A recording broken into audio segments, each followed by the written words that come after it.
জাহান্নামে এমন এক কঠিন কঠিন শাস্তি দেওয়া হবে। তবে বিশেষ করে আজকে যারা জালসার মাহফিল ছেড়ে দিয়ে রাস্তায় যুবতী যুবতী আমার মেয়ের মতো, যুবতী যুবতী আমার বোনের মতো, যুবতী যুবতী আমার ভাবির মতো, তারা জালসার মেন জায়গায় না থেকে তারা রাস্তায় শুধু এমনি করে চলে। ওরে আমার যুবতী মেয়েরা, ওগো আমার যুবতী বোনেরা, রে আমার ভাবিরা, জালসার নাম করে এসে দোকানে আড্ডা মারো। শোনো ওই জাহান্নামের শাস্তি। যারা রাস্তায় আড্ডা মেরে বেড়ায়, যারা রাস্তায় বেহায়া বেপরদা হয়ে চলে, যারা অঙ্গ প্রত্যঙ্গের হেফাজত করে না, কেন আমার আল্লাহ তো বলেছেন আল্লাযীনাহুম লিফুরুজিহিম হাফিজুন। রে বিশ্ব জগতের নর নারীরা, তোমরা তোমাদের সারাম গায়ের হেফাজত করো, তোমরা তোমাদের গুপ্তঙ্গের হেফাজত করো। কিন্তু ভাইজান, আজকে আমার মেয়ে, আপনার মেয়ে, আমার বোন, আপনার বোন যারা রাস্তায় বেহায়া বেপরদা হয়ে রূপচর্চা করে রাস্তায় রঙ্গ করে হাঁটে, শুনেলেন তাদের কি শাস্তি জাহান্নামের মধ্যে। ভাই গো, আমার আল্লাহ জিবরাইলকে একদিন ডেকে বলেন, ওগো জিবরাইল, আমার প্যারা হাবিব নবী মুহাম্মাদের কাছে যাও, আর আমার নবীকে সঙ্গে নই লইয়া আমার সার্বভৌমত্ব সফর করিয়ে দাও। সেই সফরটাকে বলা হয়েছে মেরাজ। সেই সফরটাকে কি বলা হয়েছে? কি বলা হয়েছে? আমার আল্লাহ বলেন, জিবরাইল গো, আমার নবীকে জান্নাতে জাহান্নাম কোথায় কি আছে সমস্ত কিছু আমার রাসূলকে দর্শন করিয়ে দাও, বিশ্ব ভ্রমণ করিয়ে দাও, জান্নাতটাও দেখিয়ে দাও, জাহান্নামটাও দেখিয়ে দাও। কেন এই জান্নাত এই জাহান্নামে আমার নবীর উম্মত উম্মতি ছাড়া অন্য কাউরি পাঠানো হবে না। সেহেতু আমার নবীকে জান্নাতটাও দেখিয়ে দাও, আমার রাসূলকে জাহান্নামটাও দেখিয়ে দাও। ভাই গো, জাহান্নাম শব্দটি যখন মুখ দিয়ে বের হয়, মনে হয় সারা অঙ্গ কেঁপে উঠে। বন্ধুরে, আমার রাসূলকে যখন জাহান্নাম দেখাতে নিয়ে গেলেন, যখন জাহান্নাম দেখাতে নিয়ে যায়, জাহান্নামের কাছাকাছি যাওয়াতে দেখতে পাওয়া গেল, শুনতে পাওয়া গেল, জাহান্নামের ভিতর থেকে বিকট বিকট আওয়াজ বের হয়। সেই আওয়াজ কোনো গাধার নয়, সেই আওয়াজ কোনো ঘোড়ার নয়, সেই আওয়াজ কোনো উটের নয়, সেই আওয়াজ কোনো পুরুষের নয়। জাহান্নামের ভিতর থেকে যে আওয়াজ বেরিয়ে আসছে, সেই আওয়াজ যেন মহিলাদের আওয়াজ। জাহান্নামের ভিতর থেকে যেই বিকট আওয়াজ বেরিয়ে আসছে, রাসূলের কানের মধ্যে যে আওয়াজটা লাগলো, সেগুলো যেন যুবতী সুন্দরী রমণীদের আওয়াজ। ভাই গো, সেই আওয়াজটা কিসের আওয়াজ? তাদের লোহার হাতুড়ি দিয়ে পিটাচ্ছে তার আওয়াজ নাকি? না না না না। তবে তাদের গলায় ফাঁস দিয়ে টানছে তার আওয়াজ নাকি? না না না না না। তাদের আওয়াজটা কিসের আওয়াজ রে? একজন নারী যখন তার গর্ভ প্রসব করে, গর্ভ প্রসবের সময় যে আওয়াজ হয়, যাকে আমাদের শেরশাবাদিয়া ভাষায় বলা হয় ছেলা হওয়া ব্যথা, এই আওয়াজ যেন তাদের ভিতর থেকে বের হচ্ছে, বিকট আওয়াজ। ভাই, আমার বয়স যখন 10-11 বছর ছিল, তখন আমি ওই আওয়াজ শুনেছি। তো ওই আওয়াজ আমি দুরকম শুনেছি। তো যেই মেয়েরা 5 ওয়াক্ত নামাজ পড়ে, যাকে আল্লাহ এবং তার রাসূলের ভাষায় বলে সালেহা, আল্লাহ এবং তার রাসূলের ভাষায় যেই মেয়েগুলিকে বলা হয় সালেহা। কি বলা হয়? জোরে বলি, কি বলা হয়? সালেহা। ওই সলেহা নারীর যখন প্রসাব যন্ত্রণা আসে, সলেহা নারীর যখন, যেই নারী দিনদার ইমানদার 5 ওয়াক্ত নামাজি, ওই নারীর যখন প্রসব যন্ত্রণা আসে তখন ও আওয়াজ করে। ও কি আওয়াজ করে? আল্লাহ, আর সহ্য হয় না, আর সইতে পারি না, মাবুদ গো তুমি তো রহমান, তুমি তো রহিম। ওগো আম্মা দোয়া করো, ওগো আব্বাকে দোয়া করতে বলো, মনে হয় আমি আর বাঁচব না। মা গো একটু দোয়া করো, আল্লাহ একটু দয়া করো। এই বলে ওই মেয়েটার মুখ থেকে আওয়াজ বের হয়। কিন্তু যেই মেয়েটা, যেই নারীগুলি হলো বেহায়া বেপরদা, পশ্চিম কারে বলে পূর্ব কারে বলে, ও ভাইজান বন্ধুরে, এমনি করে যারা আল্লাহওয়ালি মহিলা নয়, যারা তসলিমার পায়ে পা মিলিয়ে আছে, যারা বাজারে ঘাটে রাস্তায় অরঙ্গ করে চলে, ওই মহিলাগুলির প্রসব যন্ত্রণার সময় আল্লাহ শব্দ বের হবে না। ইয়া রব্বুল আলামিন দয়া করো, এমনও শব্দ বের হবে না। ওদের যখন প্রসব যন্ত্রণা আসে, ওদের আওয়াজটা কেমন হয়? ওদের আওয়াজটা যেমন এখানে বিকট, ওদের আওয়াজটাও হবে ওই জাহান্নামের ভিতরে বিকট। এইদিকে এক জায়গায় পড়ছুনু, কি জায়গা খানটার নাম করছে, কুমারগঞ্জের ওইদিকে। তো একদিন কুণ্ডে থেকে জালসা শুনে চলে আসছি।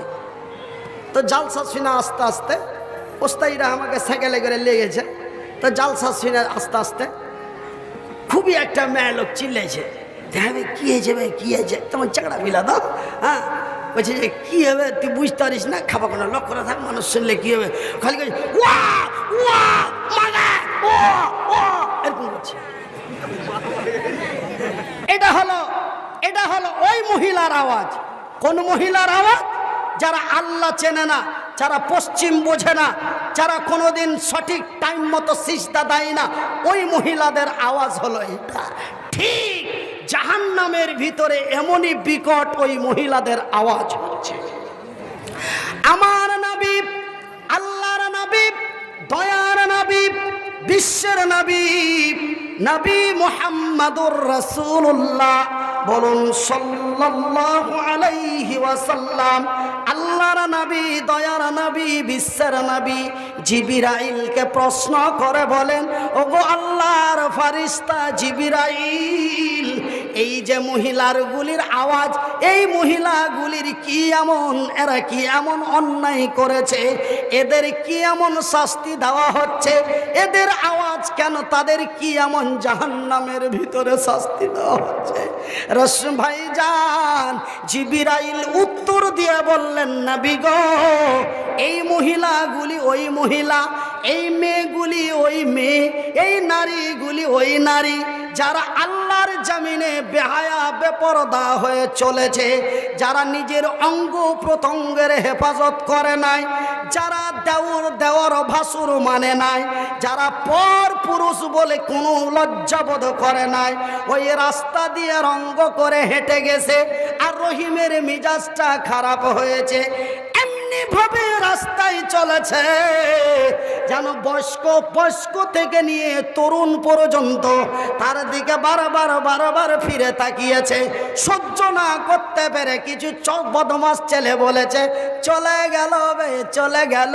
বলে কি গেল? বলে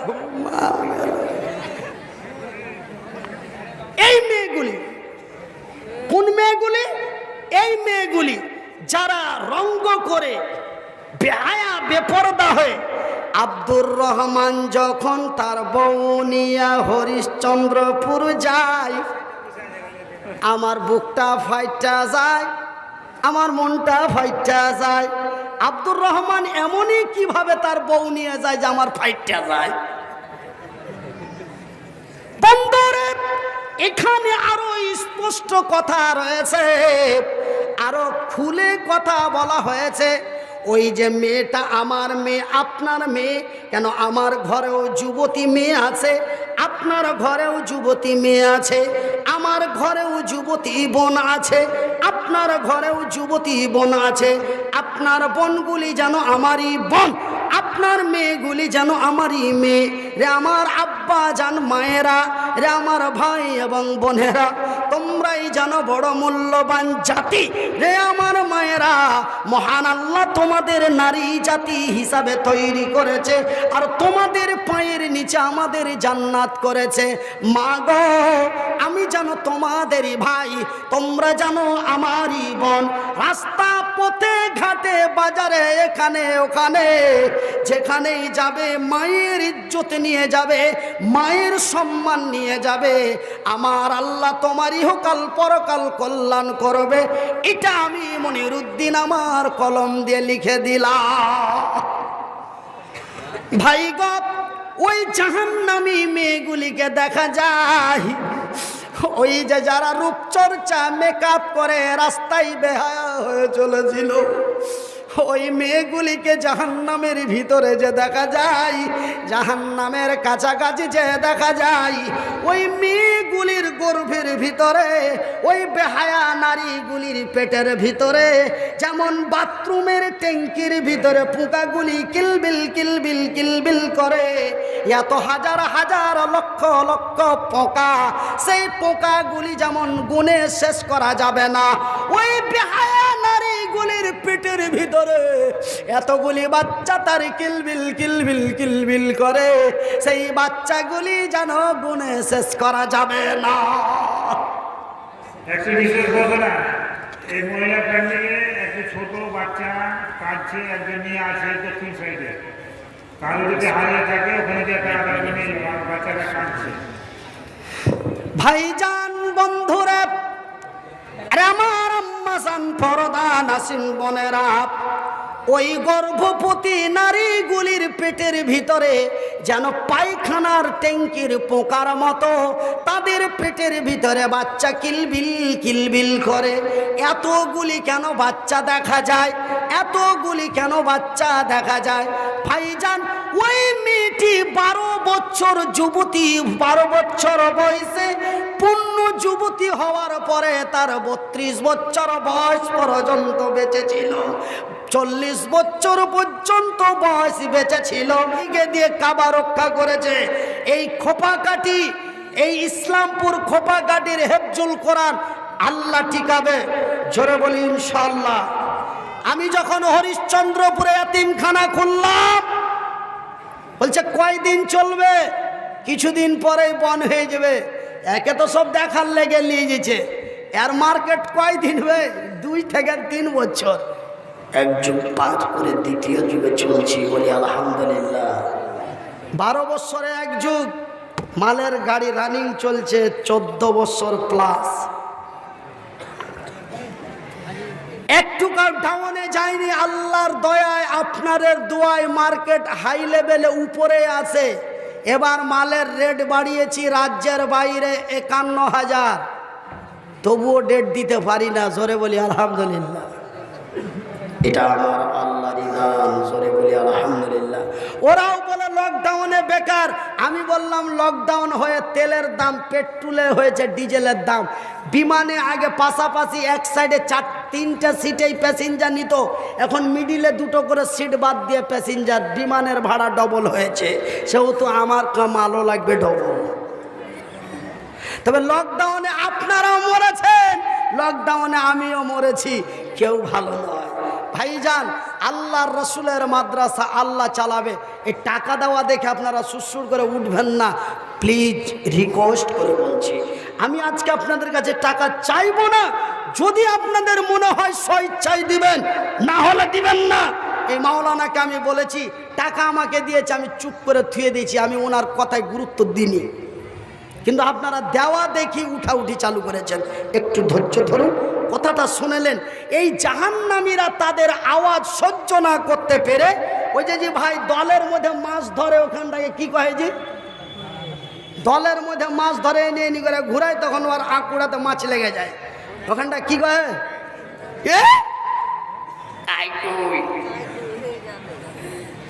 ওই কাইকুই, লোহার আঁকুড়া। ওই জাহান্নামীরা, ওই জাহান্নামী নারীদের চিৎকার সহ্য না করতে পেরে তারা ওই লোহার আঁকুড়া আকুড়া দিয়ে ওই গর্ভবতী নারীর পেটের বাচ্চাগুলি আকুড়া দিয়ে টেনে টেনে বার করবে।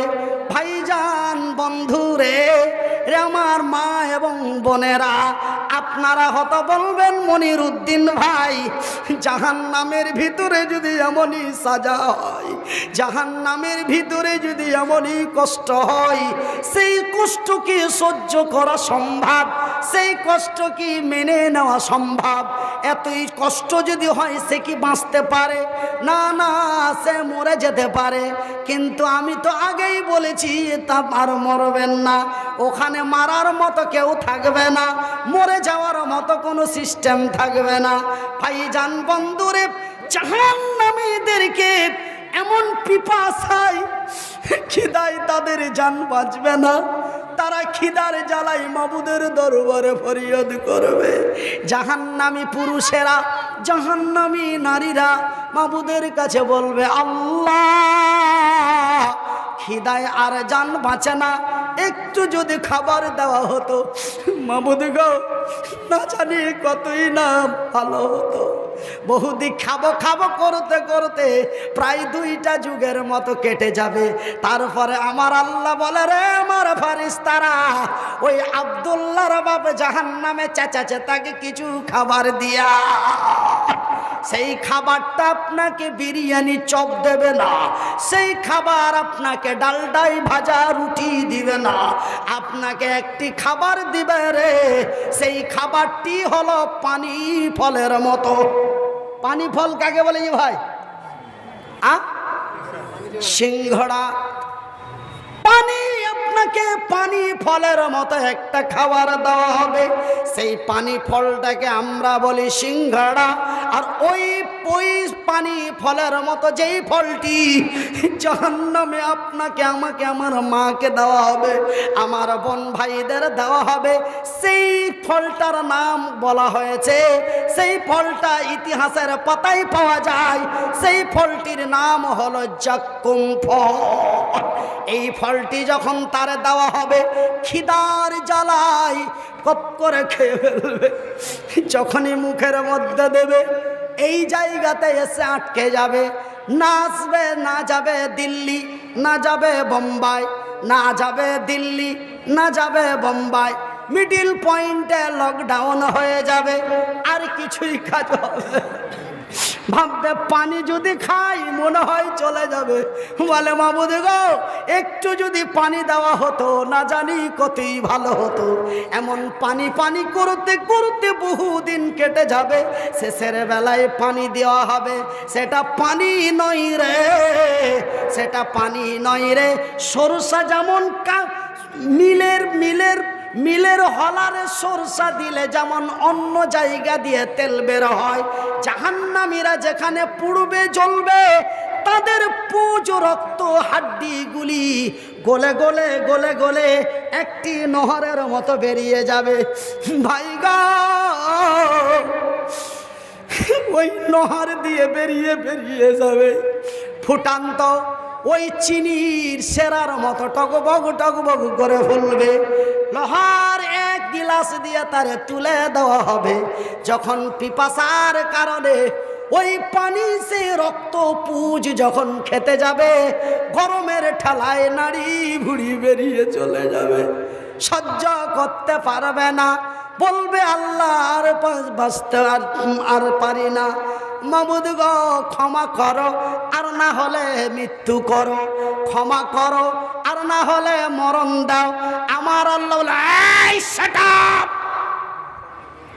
আমি মনিরুদ্দিনের মতো বেঈমান না, আমি আব্দুল্লাহর মতো বেঈমান না, আমি তোফাজ্জুলের মতো বেঈমান না, আমি রহিমের মতো মুনাফিক না, আমি আল্লাহ যাহা বলি তাহাই করি।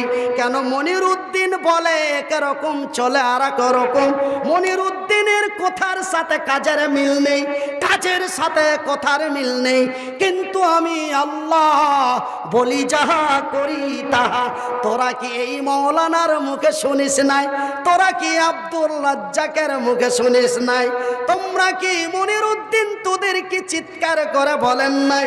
সেই দিন আমি বহুদিন পূর্বেই আমার পবিত্র কোরআন দ্বারায় আমার রাসূলের কাছে সংবাদ দিয়ে দিয়েছি। আমার রাসূল বিশ্ববাসীকে বলে দিয়েছে। সেই দিনের কথা কি ভুলে গেছি? কেন আমি তো বলি যাহা করি তাহা। সেই দিন তো আমি বলে দিয়েছি বিসমিল্লাহির রহমানির রহিম। কাইফা তাকফুরুনা বিল্লাহি ওয়া কুনতুম আমওয়াতান ফাআহইয়াকুম সুম্মা ইউমীতুকুম সুম্মা ইউহয়িকুম সুম্মা ইলাইহি তুরজাউন। আমি তো তখনই বলে দিয়েছি, আজকে কেন তোরা মৃত্যু চাইছিস? আমি তো মারবো না, কেন আমি আল্লাহ বলি যাহা করি তাহা। সেই দিনই তোদের বলে দিয়েছি। কি বলেছি? তোরা মৃত্যু ছিলি, মৃত্যু অবস্থায় তোদের তৈরি করেছি। আল্লাযী খালাকাল মাউতা ওয়াল হায়াতা। আমি তোমাদের মৃত্যু অবস্থায় তৈরি করেছি, মৃত্যুর পরে জীবিত করেছি, জীবিতর পরে মৃত্যু করেছি, মৃত্যুর পরে জীবিত করেছি। আর তোমাদের মারব না, আর তোমাদের মারব না। যতই মৃত্যু কামনা কর রে রে আমার মায়ের, আমার বোনেরা, মৃত্যু তোর আর দর্শন করবে না, মৃত্যু আমার নিকটেও আর আসবে না। কিন্তু এখন মৃত্যু এমন এক নিকটে, হাতটা উপর থেকে নিয়ে আসার মতো সুযোগ গ্যারান্টি না। আমার ভাইয়ের, আমার টাকা যখন এমন খেয়াল করা বাদে দেখি কেমন মামুর বাড়ারা খালুর বাড়ারা চুপচাপ পয়সা ওই জায়গায় ওয়াজাজ হবে, ওয়াজাজ হবে। নিব না টাকা, টাকা দিলে নিব, দিলে নিব। আপনারা এরকম কেন গো? আপনারা এরকম কেন গো? আজকে কেন আমাদের এই অবস্থা হবে না বলুন তো? আমি এই দুনিয়াদারির মোহাব্বতে পড়িয়া নামাজি রোজা সবই দিলাম ছাড়িয়া।